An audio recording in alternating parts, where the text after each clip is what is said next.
I am happy to contribute my few words to a great cause of freedom for Iran and freedom for everyone everywhere. In 1776, July 4th, a small group of Americans representing the 13 British colonies declared independence from Great Britain with a long document explaining why we did it. We were tired of being oppressed by the king and his ministers and tired of having no representation in Parliament. We asked politely but were refused. Now at that time the average citizen in Britain or anywhere else was extremely poor and had almost no rights whatever. Our Revolutionary Declaration of Independence said, "We hold these truths to be self-evident, that all men are created equal, that they are endowed by their Creator with certain unalienable rights, that among these are life, liberty, and the pursuit of happiness. That to secure these rights governments are instituted among men deriving their just powers from the consent of the governed. It was actually a declaration of war, and it was a very difficult fight that could have turned out very differently, depending on outside help that we got from France. You might think it was obvious that the Americans would win, but it was not. With slightly different weather, slightly different battlefield strategies, the revolution could have failed. I have been following the Iranian resistance for 13 years now through all sorts of terrorist attacks by the Iranian government and its agents, and I've supported you by writing letters to people who could help, here in the U.S. government and at the United Nations especially. I'm hopeful that these letters have been useful.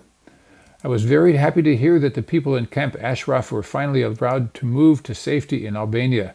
Now you still have the challenge of representing the hope of the future for Iran, the idea that peace and freedom are possible and achievable. You know all too well what that will require. But the Americans in 1776 who signed the Declaration of Independence pledged, quote, their lives, their fortunes, and their sacred honor to the cause of freedom. Many of you have already done the same, and I thank you, and the people in the future free Iran will thank you.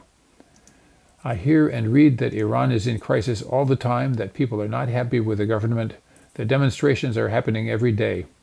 The current Iranian government does not have the consent of the government, and it is not right for it to stay. I do not know what path you may find to success, but it is essential to try. I have read the 10-point plan for the future of Iran introduced by Mrs. Rajavi. It is such a good plan that all nations could learn from it. It has worldwide support. It is essential. A secular, democratic, nuclear-free Iran could live in peace with its neighbors. It could end a century of suffering. As you know, I am the head scientist for the James Webb Space Telescope, an extraordinary scientific and engineering success.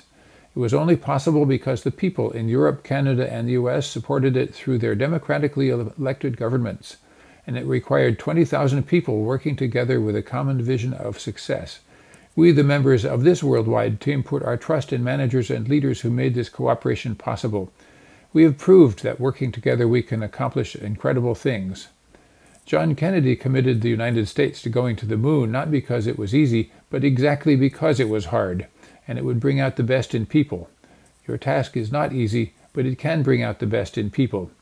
I wish you brilliant inspiration and teamwork as you inspire Iranians to peace and freedom together. I am sure that the MEK movement can do this, and I am counting on your leadership, your creative thought, and your teamwork to find a way.